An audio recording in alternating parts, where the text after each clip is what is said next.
Okay, what is up there, YouTube? This is the J-Man Time, and today I have a video on the most powerful Czechoslovakian tankettes that never made it into production. These are Czechoslovakian tankettes that could have theoretically defeated the German army in 1939 when Germany annexed Czechoslovakia.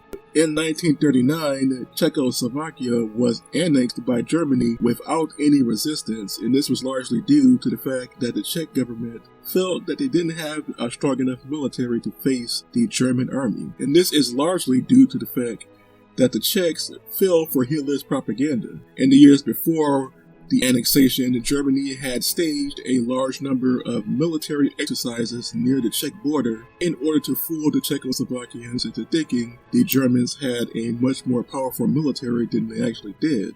Keep in mind, in 1939, the German military only had about 500,000 well-trained troops, with another 500,000 in reserve.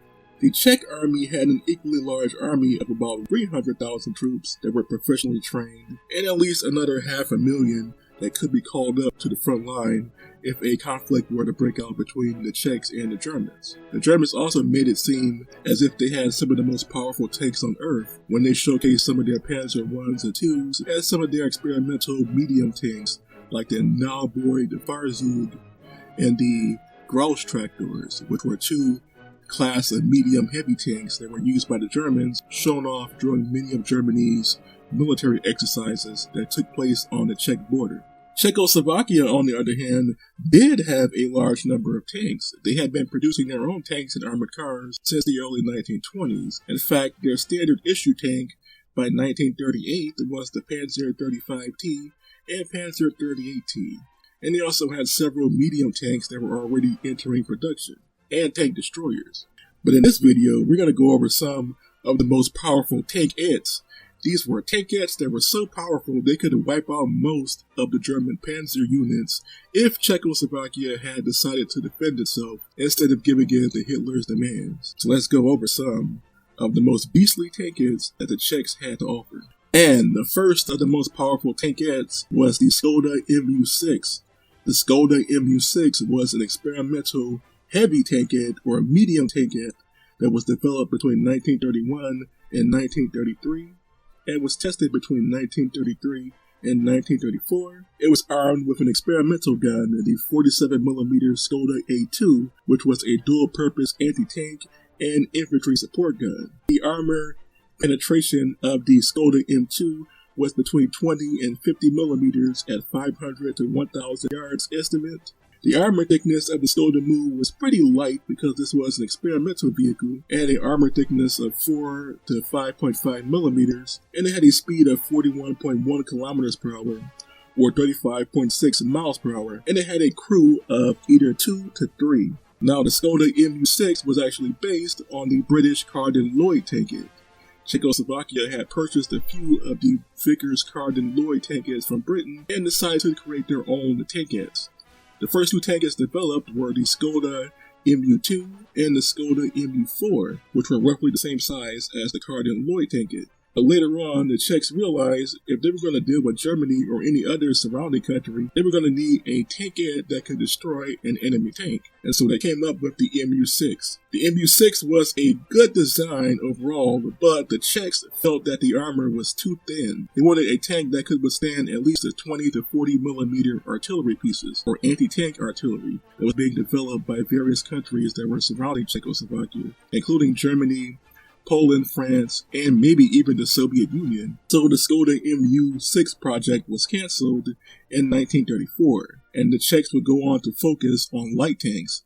The Mu6 would be the basis for the Skoda LT-34, which was a Czech light tank developed in 1934, and that tank would go on to spawn the Panzer 35T and Panzer 38T series of light tanks. So in a way, the Skoda Mu6 was kind of the first attempt by Czechoslovakia to develop a light tank. If the Skoda Mu6 had been adopted as a standard issue medium tankette, then they would have had a tank that could take on most of the German tanks. Keep in mind that German light tanks in the 1930s were pretty badly armored or poorly armored.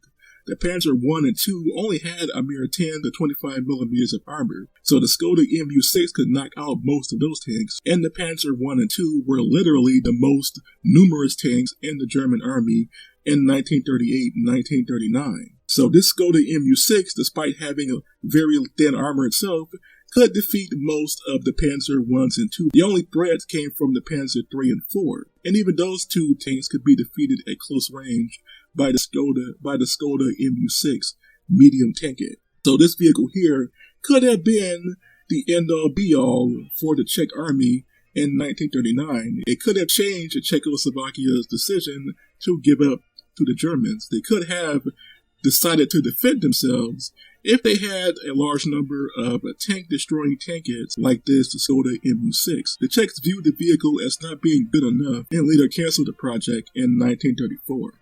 The Skoda Mu6 would be the basis for one of Czechoslovakia's first tank destroyers. These are purpose-built, self-propelled, anti-tank, and anti-aircraft based tank destroyer tankettes. And the first one was the Skoda PUV6, which was a modified chassis of a Skoda Mu6. The Skoda PUV6 was a self-propelled anti-aircraft and anti-tank tank destroyer tankette developed between 1933 and 1934. Like I said, it was based on the Mu6 chassis, but was fitted with a more powerful 40mm gun. It was fitted with a 40mm Skoda Z1-71 semi-automatic anti-aircraft / anti-tank gun, which was a variant of the Skoda L67, which was a naval anti-aircraft gun that was exported to Yugoslavia and used on several Yugoslavian warships, like the Yugoslav destroyer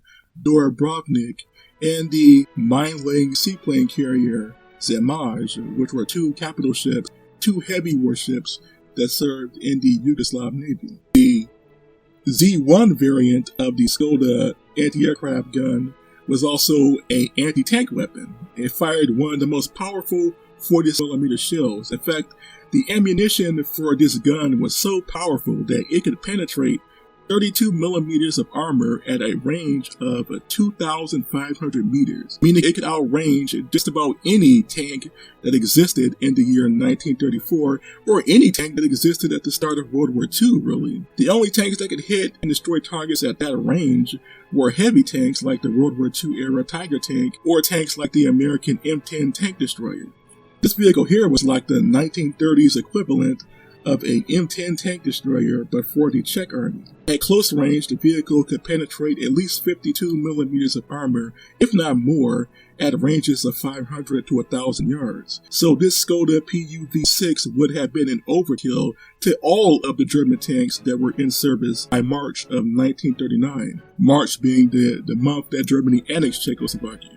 If the Czechs had developed this vehicle, it would have been a monster. The armor thickness was only 4.5 to 10 millimeters, so this vehicle would have been vulnerable to enemy tank fire or anti-tank fire. The vehicle had a speed of 40.2 kilometers per hour, or 25 miles per hour, and it had a crew of 3. This vehicle had the ability to lower its armor plating in order to be used as an anti-aircraft platform. So it was both an anti-tank tank destroyer and a self-propelled anti-aircraft gun. So you had a 2-in-1. You had a weapon that would have been useful against enemy tanks, and a weapon that would have been useful against enemy aircraft. Now, the reason the Czechs didn't manufacture this vehicle was for 2 reasons. One, the 40mm gun was a semi-automatic, manually loaded gun, just like the German Flak 30 manually loaded anti-aircraft cannon, except this is more powerful. The Czechs were looking for a fully automatic anti-aircraft weapon, like the Swedish Bofors anti-aircraft autocannon. In fact, the Czechs would go on to reverse engineer the Bofors autocannon after they purchased a few from Sweden. As a result, the gun on this vehicle was later rejected. On top of that, just like the Skoda Mu6, the Czechoslovakians wanted to focus on making light and medium tanks, and so all of their tankette projects that were developed before 1935 were all cancelled, with the exception of a few, like the AH-4 tankette, and that was mostly an export tank that was not really used by the Czech army itself. So this vehicle was cancelled for those two reasons, and as a result, this vehicle never entered mass production. But if the Skoda Mu6 had entered production before 1939, it would have been a beast against the German forces if Czechoslovakia had decided to defend themselves instead of giving in to Hitler's demands for both the Sudetenland and for Czechoslovakia as a whole. So wasted potential, and it could have been a very good weapon in World War II. Imagine if Czechoslovakia had mass-produced the Skoda Mu6, and now imagine if they had exported this tank to countries like Poland. These countries would buy Czechoslovakian vehicles to a limited extent. So imagine if Poland had reverse-engineered this Skoda Mu6. They would have had a tank destroyer in 1939 that could take on most, if not all, of the German tanks and Soviet tanks that invaded Poland in September of that year. And if it had been exported to, say, Denmark or Norway or any of the other major countries that Germany invaded, it would have been a massive tank killer. It would have been a beast, a feared weapon that the Germans would have to encounter, and they would lose large numbers of Panzers to a vehicle like this Skoda Mu6. But the project was cancelled in 1934, and Czechoslovakia would go on to focus on light tanks like the Panzer 35T and the Panzer 38T. The next series of tankettes were self-propelled tank destroyers that were developed by Czechoslovakia for export, mostly to Yugoslavia. And the first one on the list is the Skoda SID, also known as the T-32 tank destroyer, developed between 1936 and 1937 and exported to Yugoslavia in 1938-1939. Now, this was a limited series of self-propelled guns. These vehicles here were like the Czechoslovakian pre-World War II equivalent of a German Stug, or a self-propelled tank destroyer, a turretless self-propelled tank destroyer. And these were made for the Yugoslav army. And their main armament was one 37.2mm Skoda A3-J anti-tank gun, which had an armor penetration of 30 to 32mm. So not as much as the previous tank, which had an armor thickness of 32 to 52mm at 2,500 yards or meters. The armor thickness was only 5 to 22mm, and the vehicle had a speed of 41 km per hour, or 25.4 miles per hour, and a crew of 2. Now, Yugoslavia originally ordered 101 of these vehicles, but the order was cancelled, and only 8 vehicles were sent to Yugoslavia in 1938-1939. The main reason being is Czechoslovakia was still manufacturing tanks for their own army, as in 1938, when these vehicles entered production, Germany was threatening to annex the Sudetenland and Czechoslovakia. So the Czechs were actually building up their defenses to deal with a potential German invasion. So they began to focus on their own army and only managed to manufacture 8 of these vehicles for Yugoslavia. After Germany annexed Czechoslovakia in March 1939, Yugoslavia tried to continue their order of 101 tankettes, but Germany cancelled their order because Yugoslavia was not a member of the Axis powers. And so only 8 vehicles were built and used by the Yugoslav army in World War II. In April 1941, Germany would invade Yugoslavia, and these vehicles would be used against the invading German army. Now, the Yugoslavs only had 8 of these tank destroyers. The rest of their tanks were older FT-17 variant and a few other tanks purchased from France. They were mostly outdated tanks. As a result, these were really the only Yugoslav tanks that could do any damage to the invading German, Italian, and Hungarian tanks. And they actually did manage to score a few victories here and there, but ultimately Yugoslavia was largely defeated because of air power. The German Air Force destroyed the Yugoslav army on the ground, and they ended up surrendering after less than a month of fighting. So these tanks did do well for what they were designed for, but the Yugoslavs didn't have enough of them, and they eventually collapsed largely due to German air superiority. Now, if this vehicle had been manufactured for the Czechoslovakian army and had entered service before 1939, then the Czechs would have had another very useful tank-destroying tankette. This vehicle here had an even lower silhouette than the other vehicles on this list. In fact, it was roughly the same size as the Skoda Mu6, first tankette mentioned on this list. And it would have been useful against most of the German light tanks. It would have been useful against most of the German tanks, with the exception of maybe the Panzer IV, as the Panzer III only had 30mm of armor in 1939, so this vehicle here could take out a Panzer III, but the Panzer IV had more armor than the Panzer III did, and it had more armor than the gun of this tankette, this Skoda SID, could penetrate. So outside of the Panzer IV, all other German tanks that were in service in 1939 would have been wiped out by this Skoda SID. Have been wiped out by the Skoda SID if Czechoslovakia had decided to defend themselves instead of giving in to the Germany's demands.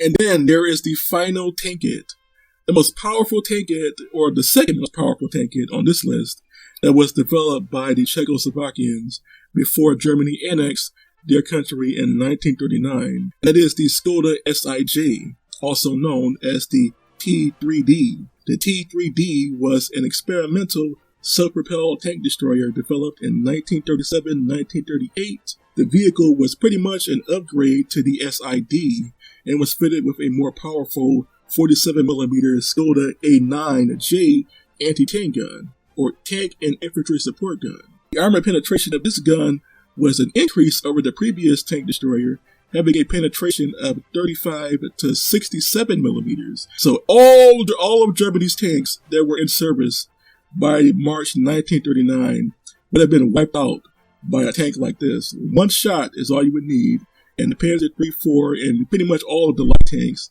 that Germany was using would have been one shot, one kill by this vehicle. It had an armor penetration of 35 to 67mm at 500 to 1,000 yards. The armor thickness was 12 to 30mm, and this vehicle had a speed of 31 kilometers per hour. 31 kilometers per hour, or 19.2 miles per hour, and it had a crew of 2. Now, this vehicle was designed for export to Yugoslavia, because Yugoslavia was buying up as much Czech technology as they could. They were already buying Czech machine guns and rifles to be manufactured in Yugoslavia. And this vehicle was developed between 1937 and 1938 for export to Yugoslavia. But in the summer of 1938, Germany would annex the Sudetenland, and Czechoslovakia would go on the defensive, and this project was pretty much cancelled. Now, the vehicle was actually captured by the Germans when they annexed Czechoslovakia in March 1939, and was used as a training tank for a short period of time, but disappeared after 1941. So it was probably scrapped or was probably dumped somewhere, and it just could be lost to history. But this vehicle here could have been the second most powerful tank destroyer used by the Czech army if Czechoslovakia had decided to defend themselves against the German army in 1939. But ultimately, Czechoslovakia didn't manufacture any of these tankettes in large numbers, or at all, outside of a handful of prototypes. And when Germany came a-knocking in 1938 and 1939, the Czechs felt like they weren't prepared for all-out war against the invading, or potentially invading, German army. As a result, in September 1938, Czechoslovakia would give Germany the Sudetenland, and later on, in March 1939, Czechoslovakia would cave to Hitler's demand, and Hitler would take over Czechoslovakia and would use Czechoslovakia as a manufacturing base for German tanks in the Second World War. Czechoslovakia would suffer hundreds of thousands of casualties during the war. Many of these were people that were killed by the secret police, the German Gestapo, or they were killed later on during the fighting in Czechoslovakia between the Germans and the Soviet forces. So all that could have been prevented if Czechoslovakia had stood their ground, and they could have stood their ground even better if they had better tank destroyers like the ones mentioned on these lists. These were tank-destroying tankettes that could have wiped the floor with the German Panzer divisions in March 1939. But ultimately, Czechoslovakia didn't take these designs too seriously, and they would later cave in to the Germans, and they would suffer the same fate as Poland and all the Eastern European countries in World War II, and later after World War II, as they became a satellite of the Soviet Union, but they would suffer even more hardships. So all that could have been prevented if the Czechoslovakians had just adopted all of these tank-destroying Tankettes and had made their army even more powerful than it was in March 1939. So which of these Tankettes were your favorite? If I had to choose, my favorite is obviously the Skoda Mu6 because that is the most powerful Tankette on this list. But which were your favorites? Please tell me in the comment section below. And until next time, this was the J-Man Time, signing off.